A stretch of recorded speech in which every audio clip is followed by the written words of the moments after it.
안녕하세요. 저는 김복순입니다. 올해 73살입니다. 1년 전까지만 해도 저는 평범한 할머니였습니다. 아들 민수와 며느리 혜진이와 함께 서울에서 살고 있었거든요. 큰 병 없이 건강했고 손자도 예뻤어요. 그럭저럭 괜찮은 노년을 보내고 있다고 생각했습니다. 그런데 모든 게 달라졌습니다. 이야기 시작 전 구독과 좋아요는 큰 힘이 됩니다. 작년 8월 그 무더운 여름날이었습니다. 며느리 혜진이가 갑자기 말했어요. 어머님, 오늘 드라이브 어때요? 서울 구경도 하고 맛있는 것도 먹고 오죠. 정말 반가웠습니다. 혜진이가 저를 데리고 나간 적이 거의 없거든요. 평소에는 바쁘다며 혼자 나가곤 했는데 말이에요. 저는 기뻐서 손자 줄 반찬도 챙겨서 보자기에 싸 넣었어요. 삶은 달걀, 조기구이, 김치까지 정성스럽게 준비했습니다. 차에 타서 가는 내내 혜진이는 말이 없었어요. 스마트폰만 들여다보면서 한숨을 쉬더라고요. 저는 조심스럽게 물어봤습니다.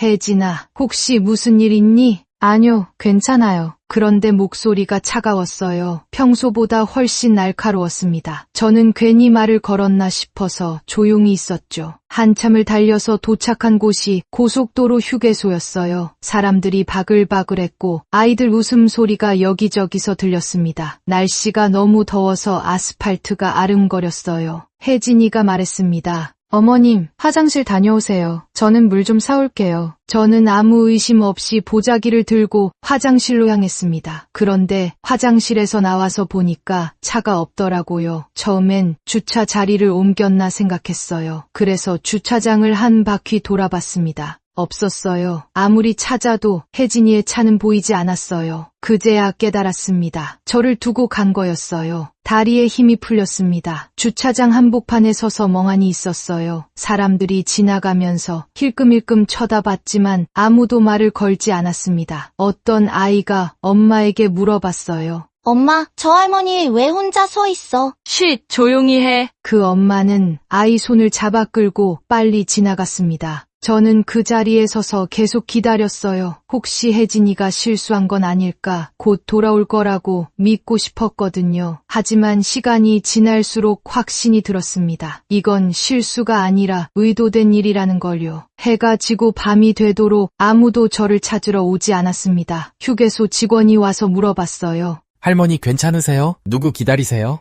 저는 대답할 수가 없었어요. 뭐라고 말해야 할까요? 며느리가 저를 버리고 갔다고 말할 수 있겠어요? 아들이 곧 올 거예요. 그렇게 말했습니다. 마지막까지 믿고 싶었거든요. 우리 민수는 절대 그럴 리 없다고요. 그게 맞는 선택이었을까요? 여러분이라면 어떻게 하셨을까요? 그날 밤 휴게소 직원분들 덕분에 임시보호소로 가게 됐습니다. 따뜻한 이불을 덮어주시고 미역국도 끓여주셨어요. 정말 고마웠죠. 하지만 잠이 오지 않았습니다. 계속 생각했어요. 왜 혜진이가 저를 버렸을까? 제가 뭘 잘못했을까? 사실 요즘 들어 깜빡깜빡하는 일이 많았거든요. 가스레인지 끄는 걸 잊거나 약 먹는 시간을 헷갈리거나 병원에서는 치매 초기 증상일 수 있다고 했어요. 혹시 그게 부담스러웠던 걸까요? 다음 날 아침 보호소 직원분이 말씀하셨습니다. 할머니, 아드님한테 연락이 왔어요. 지금 오신다고 하네요. 그 순간 가슴이 뛰었어요. 역시 우리 민수는 절대 저를 버리지 않을 거라고 믿었거든요. 1시간 후 민수가 나타났습니다. 얼굴이 새하얗더라고요. 눈이 빨갛게 충혈돼 있었어요. 밤새 울었나 봅니다. 엄마.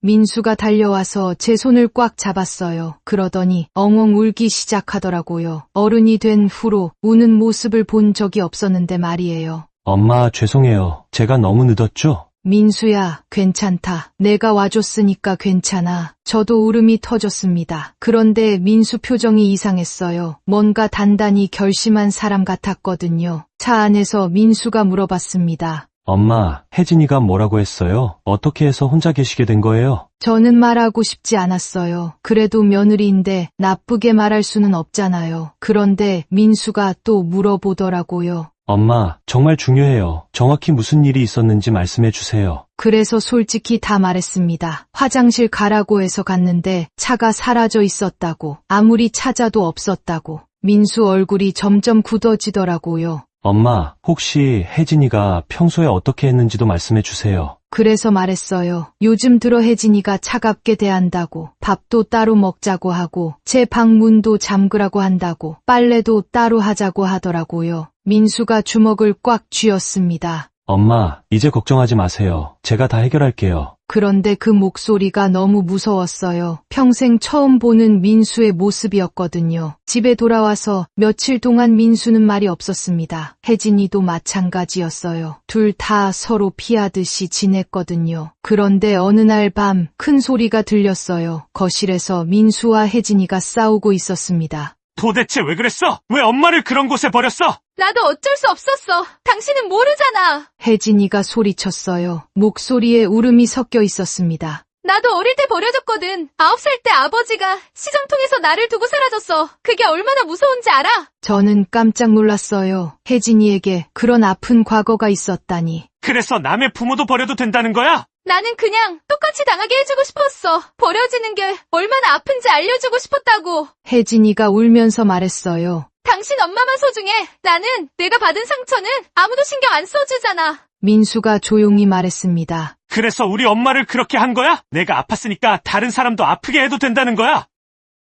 혜진아, 나는 내 과거를 이해해. 하지만 그것 때문에 우리 엄마가 당해야 할 이유는 없어. 민수 목소리가 너무 차가웠어요. 이제 결정했어. 우리 이혼하자. 혜진이가 무릎을 꿇고 애원했습니다. 민수야, 한 번만 용서해줘. 다시는 안 그럴게. 하지만 민수는 고개를 저었어요. 늦었어. 엄마가 얼마나 무서웠을지 생각해봐. 아무도 모르는 곳에서 혼자 앉아서 기다리는 심정을.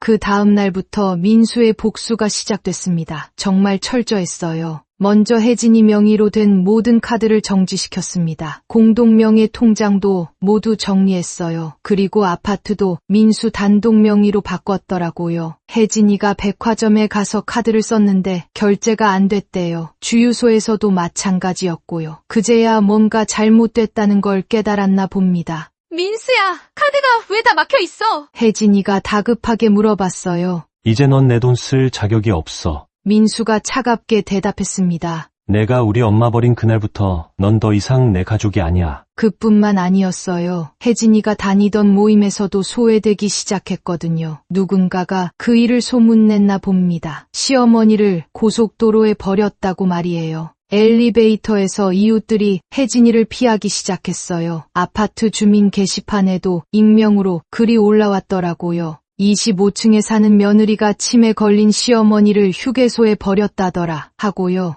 혜진이는 점점 초라해졌습니다. 예전에 당당하던 모습은 온데간데 없었어요. 어느 날 혜진이가 제게 와서 무릎을 꿇었습니다. 어머님 죄송합니다. 정말 잘못했어요. 눈물을 흘리면서 말했어요. 용서해 주세요. 제발요. 저는 뭐라고 말해야 할지 몰랐어요. 미웠지만 한편으로는 안쓰럽더라고요. 혜진이도 어릴 때 상처를 받았으니까요. 하지만 민수는 달랐습니다. 혜진아, 이제 이혼 서류에 도장만 찍으면 돼. 민수야, 제발. 나 갈 곳이 없어.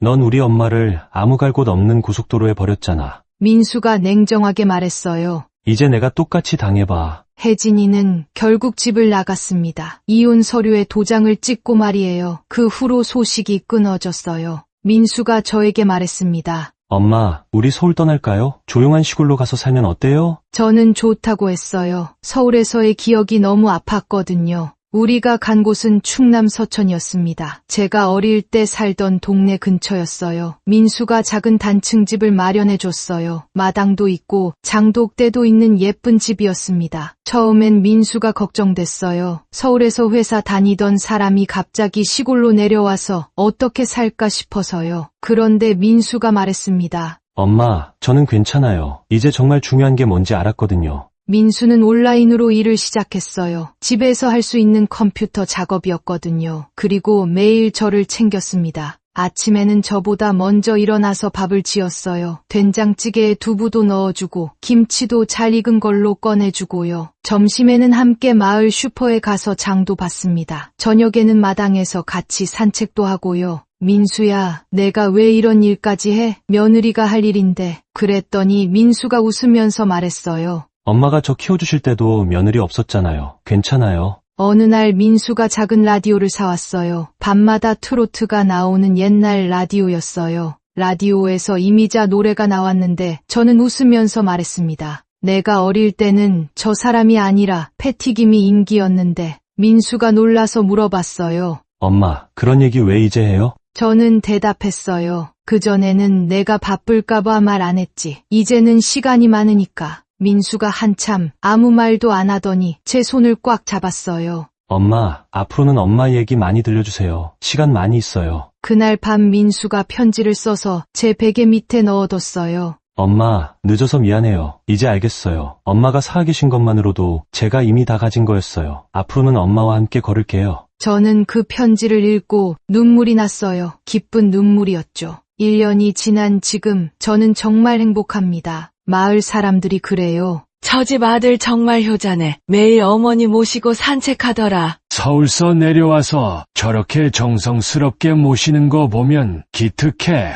민수는 매일 저에게 물어봐요. 엄마, 오늘은 뭐 하고 싶으세요? 뭐 먹고 싶으세요? 어디 가보고 싶으세요? 정말 손자 대하듯이 저를 챙겨줍니다. 가끔 혜진이 생각이 나요. 그 애도 어릴 때 상처를 받아서 그랬겠지만 그렇다고 다른 사람을 아프게 해도 되는 건 아니죠. 민수의 복수는 완벽했어요. 폭력을 쓰지도 않았고 소리를 지르지도 않았어요. 그냥 혜진이가 저에게 한 일을 똑같이 돌려준 거였죠. 여러분이라면 용서하셨을까요? 저는 아직도 확신이 서지 않아요. 하지만 한 가지는 확실해요. 진짜 가족은 끝까지 손을 놓지 않는 사람이라는 거예요. 아무리 힘들어도, 아무리 부담스러워도 포기하지 않는 사람 말이에요. 민수가 그런 아들이었어요. 그리고 저도 그런 어머니가 되려고 합니다. 매일 밤 잠들기 전에 생각해요. 그래도 내 아들은 날 버리지 않았구나. 그것만으로도 충분합니다. 어떤 아픔도 어떤 상처도 아들의 따뜻한 손 하나면 다 괜찮아지거든요. 지금 저는 정말 행복해요. 늦었지만 진짜 가족의 사랑을 느끼고 있거든요. 여러분도 가족을 소중히 여기세요. 세상에서 가장 값진 건 가족의 사랑이에요.